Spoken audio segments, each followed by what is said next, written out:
The footage survives in fragments, grainy, unremarkable at first glance. A man stands still while another strikes from less than an arm's length away.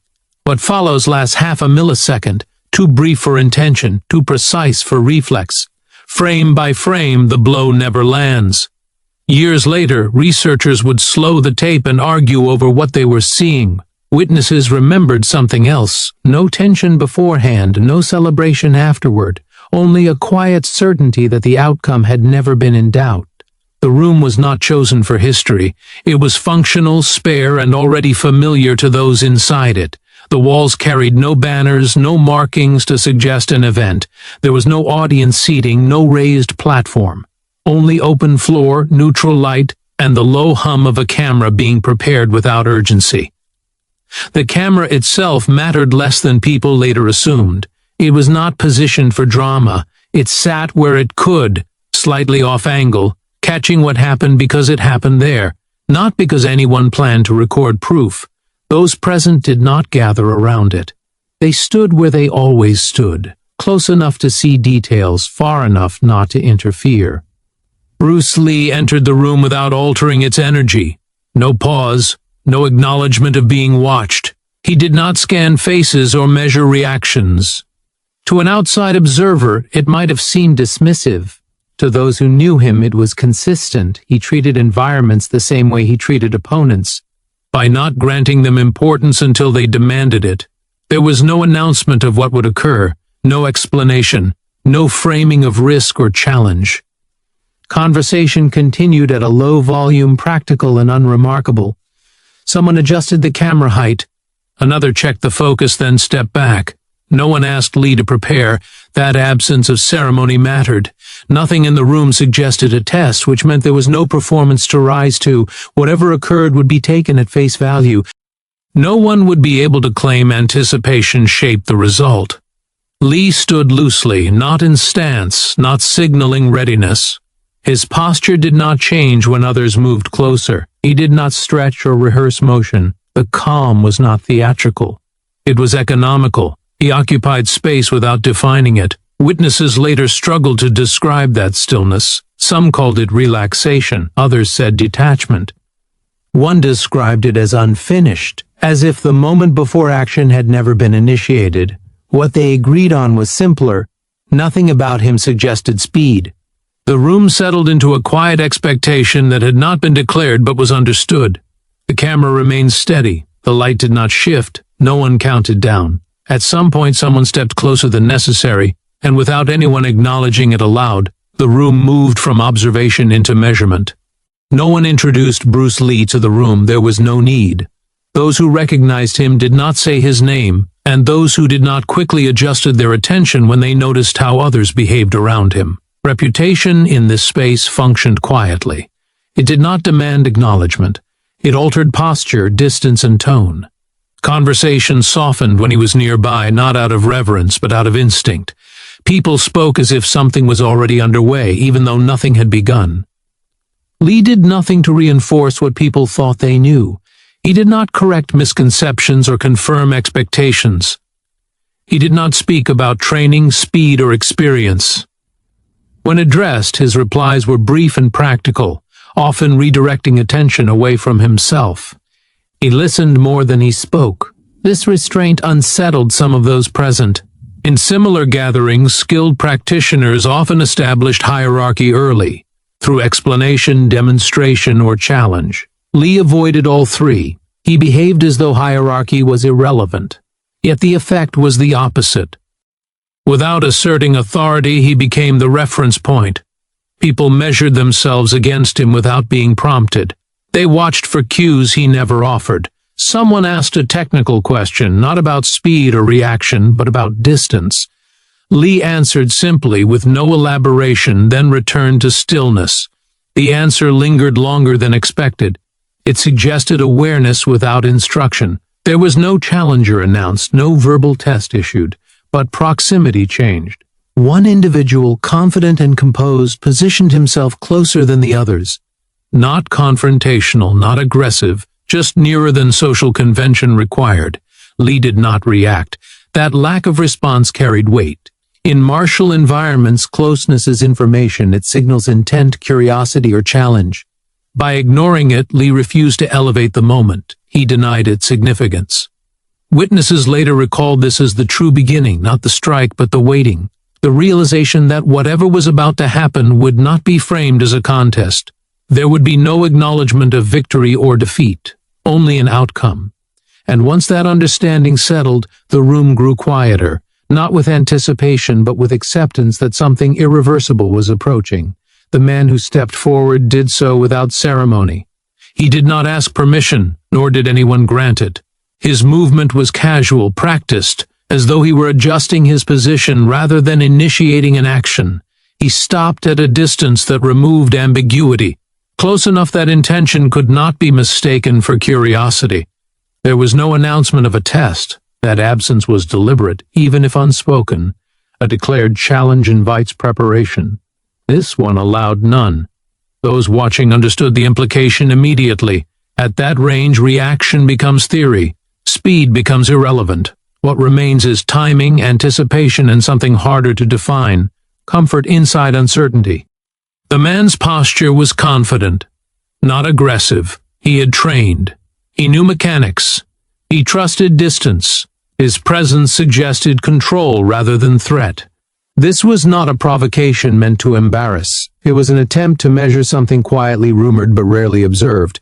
Lee did not shift his feet. His hands remained where they were, not raised, not lowered. There was no visible adjustment in stance, weight, or balance. To someone trained to read preparation, this absence of change was disorienting. It suggested either ignorance or certainty, neither explanation fit. The camera continued recording, unacknowledged. Its lens framed both men without emphasis. No zoom, no correction. The scene remained ordinary, which only heightened the unease. Extraordinary things, after all, are usually preceded by signs. The man spoke briefly, not a challenge, more a confirmation. Lee responded with a nod so slight it barely registered. No further agreement was required. The distance between them erased margins for error. From this range, a strike does not travel. It appears. The body cannot respond after recognition. It must already be moving. Observers later recalled holding their breath, though none remembered deciding to do so. The room did not lean forward. No one whispered. There was no signal to begin. And then the man committed. Not fast, decisive. What followed did not announce itself as movement. There was no blur, no visible evasion. In the moment, nothing seemed to happen at all. Only afterward did the absence become impossible to ignore. The strike left the man's shoulder cleanly. There was no hesitation, no telegraph. From that distance, the arm did not accelerate so much as appear where it was meant to land. Those watching were prepared to see impact, or at least contact. They were prepared for resistance. They saw neither. In real time, the moment passed unnoticed. The eye registered motion, then stillness, without recognizing transition. It was only in the immediate aftermath, when the man's arm hung extended without result, that confusion set in.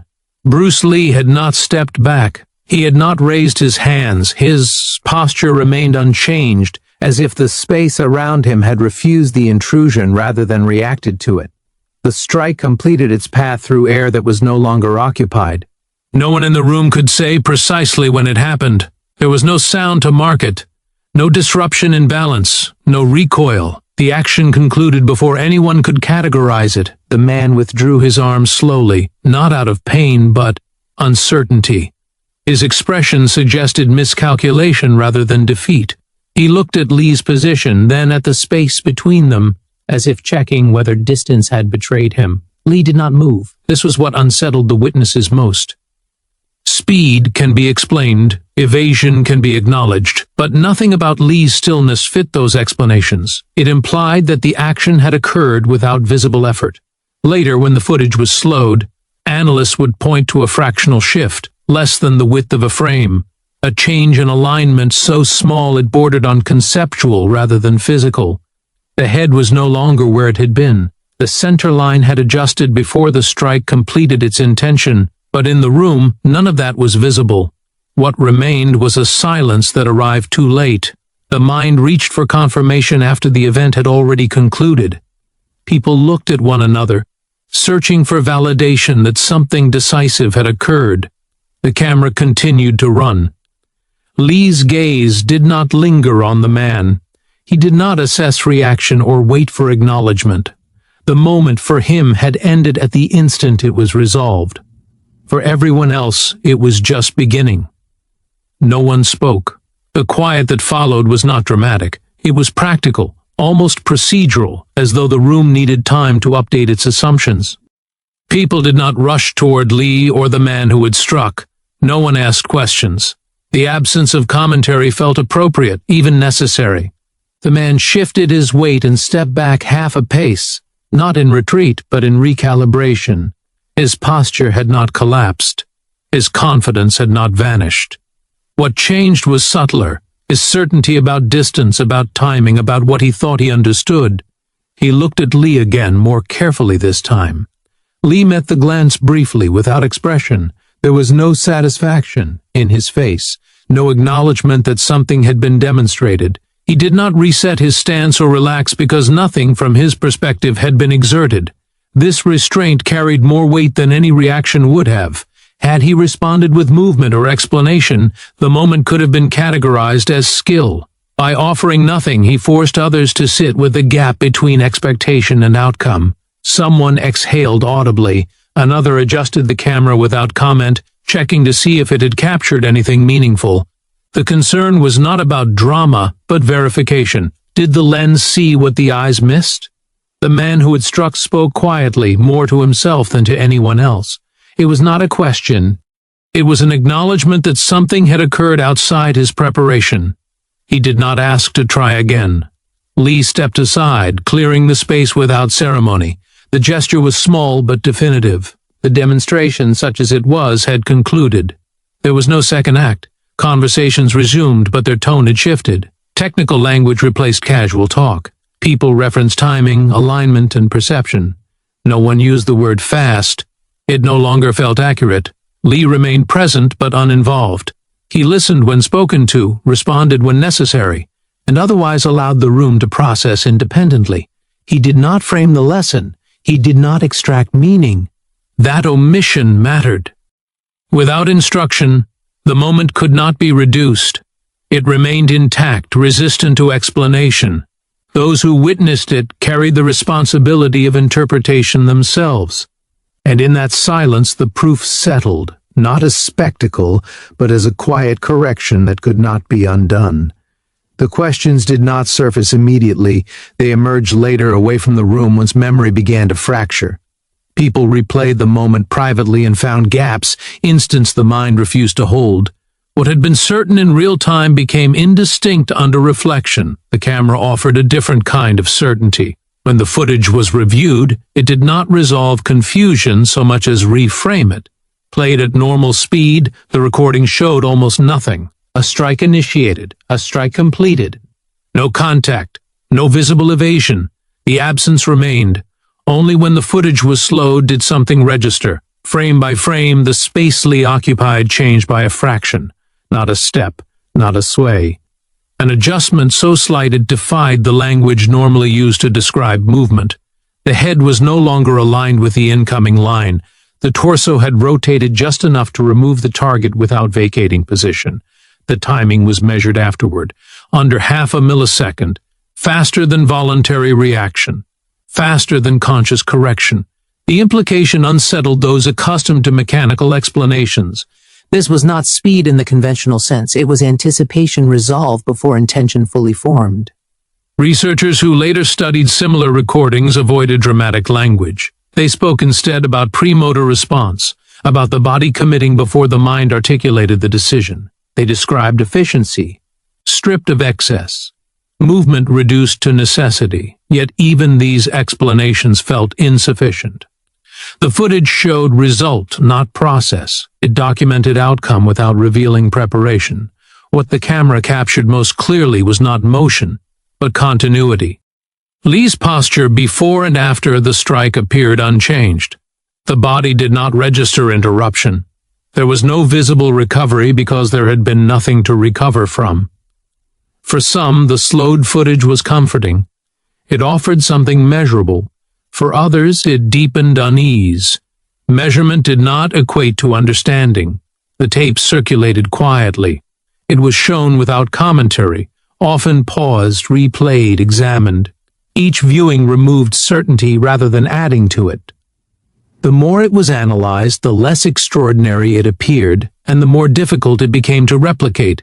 In that way, the camera fulfilled its role without intention. It did not explain the moment. It preserved its resistance to explanation. In the days that followed, the conversation shifted away from the event itself. Those who had been present did not describe what they saw so much as what no longer made sense to them. Familiar ideas about reaction, readiness, and control felt less stable than before. The man who had thrown the strike returned to his training without commentary. He did not recount the moment publicly. When asked, he offered no dramatic account. He simply said that distance had stopped behaving the way he expected. That answer, brief and unsatisfying, lingered longer than a detailed explanation would have. Others experienced a similar recalibration. Practitioners who prided themselves on aggression found it suddenly irrelevant. Speed, when framed as muscular effort, seemed crude. Even confidence changed character. It became quieter, less declarative, more conditional.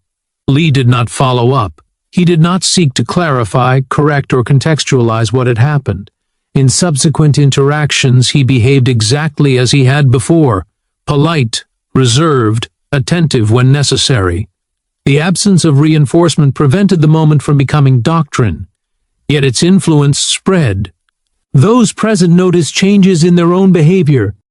They became less eager to demonstrate, more attentive to positioning. Sparring slowed, not out of caution, but curiosity. People began waiting longer before committing, as if listening for something beneath intention. What unsettled them most was not the speed of the movement, but its inevitability. The sense that the outcome had been decided before the strike existed as an action. That realization reframed conflict entirely. Lee's role in this shift remained indirect. He offered no corrections, no lessons extracted from the event. When asked about timing, he answered narrowly. When pressed further, he changed the subject. This restraint preserved the impact. Without explanation, the moment resisted reduction to technique. It remained experiential, personal, and unresolved. Years later, some would say that this quiet disruption influenced them more than any formal instruction. Not because it taught them what to do, but because it removed certainty about what mattered. The psychological effect endured precisely because it had never been emphasized. The footage did not arrive with context. Years later, when it surfaced in fragments, it was often detached from explanation, passed between practitioners, researchers, and archivists without annotation. It was not framed as evidence. It was treated as reference. Those who encountered it for the first time often missed it entirely. At full speed, the clip appeared inconclusive. Nothing dramatic occurred. No collision. No visible evasion. Viewers unfamiliar with the story would sometimes question why the moment had been preserved at all. Only after repetition, after slowing the frames, did the significance begin to emerge. Even then, it resisted classification. Unlike staged demonstrations or competitive footage, this moment offered no closure. There was no winner declared, no opponent defeated. The strike failed, but not in a way that allowed for celebration or narrative resolution. It simply did not arrive. Bruce Lee never promoted the incident. He did not reference it in interviews. He did not cite it as proof of principle. When asked about speed or reaction in later years, he spoke broadly, often redirecting attention away from performance and toward preparation. Those who knew the footage understood why. The moment was not meant to be pointed at. It functioned best when encountered indirectly. As time passed, the story shifted from event to impression. Witnesses grew older. Details softened. What remained consistent was not the description of movement, but the memory of stillness, the sense that nothing had been forced, that no correction had been required, that the outcome had been embedded in the conditions long before the strike was thrown. In academic circles, the clip became illustrative rather than definitive. It was used to discuss perception thresholds, anticipatory motion, and the limits of conscious response. In training spaces, it circulated differently, rarely shown, more often mentioned, as something difficult to articulate but impossible to dismiss. The legacy of the moment settled into this quiet duality. It was neither myth nor spectacle. It did not demand belief. It asked only for attention. Those who sought explanation often left unsatisfied. Those who accepted ambiguity carried something more durable. Years later, when Bruce Lee's influence was assessed through films, writings, and philosophy, this moment rarely appeared in summaries. It existed outside of promotion, outside of narrative convenience. Yet for those who had seen it, or studied it carefully, it remained instructive. Not because it proved superiority, but because it demonstrated a different relationship to conflict, one where outcome precedes effort, where preparation erases urgency, where mastery leaves no visible trace. The footage ends without punctuation, no reaction, no conclusion, only the quiet sense that something fundamental had been adjusted, and that it would not return to its previous state.